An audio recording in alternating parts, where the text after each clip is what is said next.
my feet, step in style, walk in wellness. Kan ada dalam satu kementerian. Jadi jujur memang kita lihat, kalau saya memberikan pendapat, dan itu kan besar sekali tuh kementerian itu. Pemasyarakatan, imigrasi dan sebagainya ya. HAM apalagi gitu.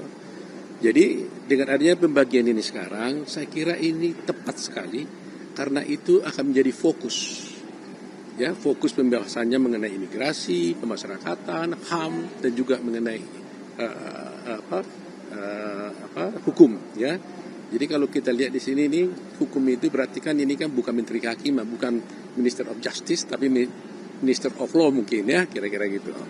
Nah, pasti tentunya yang harus diperhatikan kalau dari kami sebagai Wamenko ya, dari Kementerian Koordinator ya, bagaimana kita mewujudkan apa yang disampaikan Pak Presiden tadi pagi, bahwa semua yang ada di kementerian ini harus berpihak kepada rakyat.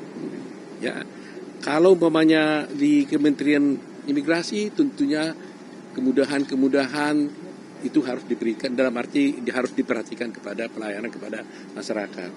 Kalau itu di pemasyarakatan, maka tentunya perlindungan kepada orang-orang yang ada di sana itu juga harus diberikan, ya kan? Jadi mengenai hukum, tegaknya penegakan hukum, Pak Presiden mengatakan juga harus tegas dan keras, kan begitu.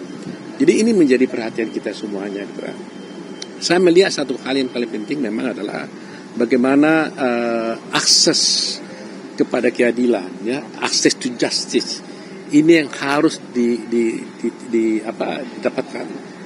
Karena pikiran saya begini, kalau Pak Presiden sudah memberikan pemikiran yang dalam dan besar terhadap kesehatan masyarakat, anak-anak dengan makanan yang bergizi dan sebagainya, ya itu kan kesehatan dalam arti jasmania. Nah sekarang ini kita harus memenuhi juga kesehatan rohani mereka, jiwa mereka, spiritual mereka. Nah ya kan, supaya mereka mendapatkan keadilan sosial itu.